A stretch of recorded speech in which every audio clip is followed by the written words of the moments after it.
Hello everyone, welcome to PW only IAS. दोस्तों, UPSC के द्वारा यहाँ पर हमारी जो 2024 के प्रीलिम्स की कट ऑफ थी वो रिलीज कर दी गई है। इसको हम डिस्कस करें उससे पहले मैं आपको एक छोटी सी वीडियो दिखाना चाहूंगा। दोस्तों, ये जो वीडियो है ना आपके सामने, ये लास्ट ईयर हमने 2024 का जब आपका प्रीलिम्स हुआ था उसके बाद हमने रिकॉर्ड करी थी, जिसमें हमने थोड़ा सा प्रीलिम्स की कट ऑफ प्रिडिक्ट करने की कोशिश करी थी। मैं चाहूंगा कि आप जरा इसको सुनिए।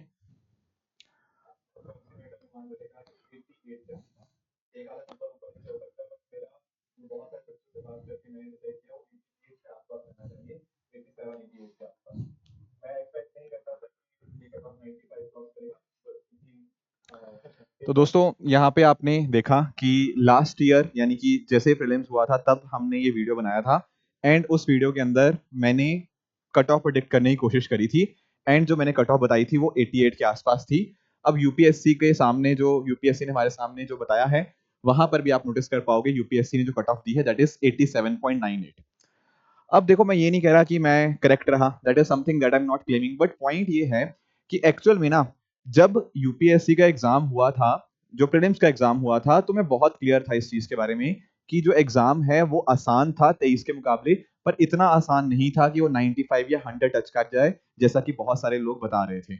इसका रीजन देखो सिंपल सा ये है, क्योंकि अगर आप कंपैरिजन करते हो ना आपका डिफिकल्टी लेवल का, तो 24 और 22 का डिफिकल्टी लेवल काफी हद तक आपको सिमिलर लेवल के ऊपर देखने को मिलता है।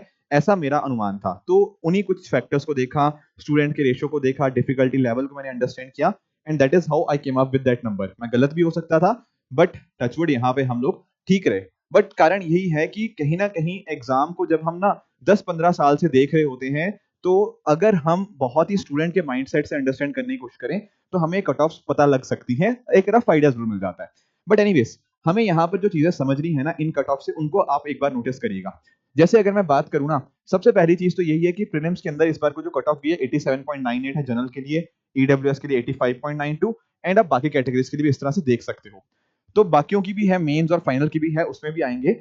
बट अगर मैं प्रीलिम्स की कट ऑफ की बात करूं, ये क्लियरली हमें ये दिखाता है कि यूपीएससी के अंदर कंसिस्टेंटली पिछले 5 साल से जो कट ऑफ है वो 100 से नीचे ही है। एंड साथ ही साथ आप ये भी ध्यान रखिएगा कि जब पेपर बहुत टफ आ जाता है, जैसे कि 2023 में था, जब जीएसबी और सीसेट दोनों दोनों पेपर टफ थे, तो उस साल हमारी कट ऑफ 75 समथिंग गई थी for the general category. And इस बार थोड़ा सा आसान आया है 2023 के मुकाबले पेपर, तो कट ऑफ आपकी इंक्रीज हुई है। तो पहली चीज जो मैं आपको सबसे इंपॉर्टेंट बताना चाहता हूं वो ये है कि आपको बिल्कुल भी डरना नहीं है इस बात से कि पेपर टफ आ गया या पेपर बहुत आसान आ गया। बिल्कुल घबराने की बात नहीं है। अगर पेपर टफ आ जाएगा तो ऑटोमेटिकली कट ऑफ नीचे चली जाती है। कई बच्चे ना मुझे अभी भी मैसेज करते हैं टेलीग्राम के ऊपर, बोलते हैं कि सर मुझे ये बताओ कितने क्वेश्चन अटेम्प्ट करने चाहिए एग्जाम के अंदर। क्या मैं 60 क्वेश्चन अटेम्प्ट करूं, क्या मैं 70 करूं, क्या 80 करूं, क्या 90 करूं, या 100 के 100 करूं? देखो, पहली चीज ये डिपेंड करता है कि एग्जाम उस दिन कैसा है, कितना उसका टफनेस लेवल है। दूसरी चीज ये इस बात पे डिपेंड करता है कि कहीं ना कहीं आपकी कितने प्रतिशत एक्यूरेसी है। अगर आपकी एक्यूरेसी अच्छी खासी है तो आप थोड़े कम क्वेश्चन अटेम्प्ट करके भी आपका चल जाएगा। पर अगर आपकी नॉर्मली एक्यूरेसी कम रहती है then probably you need to attempt a few more questions. But paper tough है या इजी है तो वो ऑटोमेटिकली सबके लिए टफ या सबके लिए आसान हो जाता है।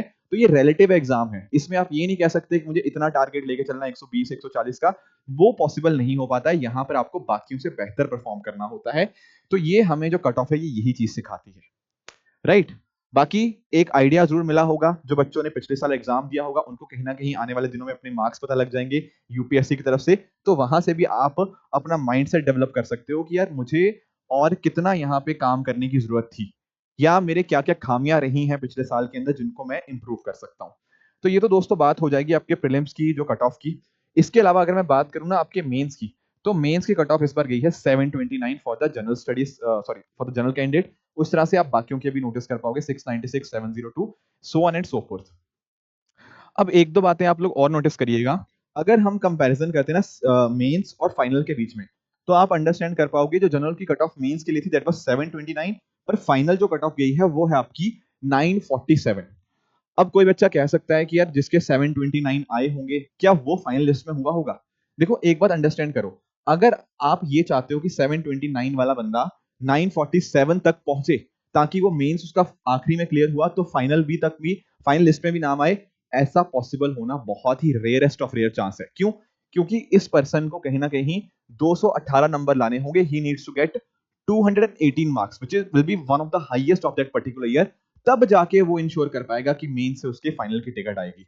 यानी कि कहने का मेरा मीनिंग ये है कि आपको ना अगर वाकई में एक अच्छा रैंक लेके आना है, it is going to be the mains exam जो आपका रैंक डिसाइड करने वाला है।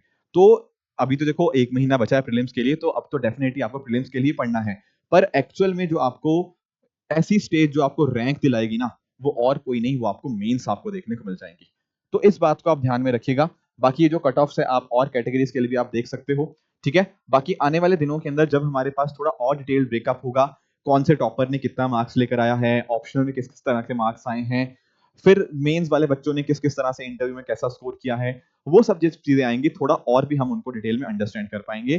पर अभी जो बच्चे प्रीलिम्स नहीं क्लियर कर पाए थे उनको इससे आइडिया लेना है, प्रीलिम्स की कट ऑफ से। जो बच्चे कहीं ना कहीं मेंस नहीं क्लियर कर पाए थे उनको यहां से आइडिया मिल जाएगा कि कितने मार्क्स का उनका शॉर्टेज था and how can they probably improve on that particular score. And lastly जो बच्चे कहीं ना कहीं मेंस भी क्लियर किया था बट फाइनल लिस्ट में किसी कारणवश उनका नाम नहीं आ पाया, उनको भी एक एनालाइज करने का एक तरीका मिल जाएगा कि what they can do in this coming days या आफ्टर देयर अटेम्प्ट, मतलब प्रीलिम्स के बाद क्या उनको और करना चाहिए, कहां पर उनका थोड़ा वीकनेस रह गया एंड कैसे वो इंप्रूव कर सकते हैं। बाकी दोस्तों प्रीलिम्स के लिए एक ही महीना बचा हुआ है, तो अभी आपको जो कोशिश करनी है it should be on focusing on multiple revisions.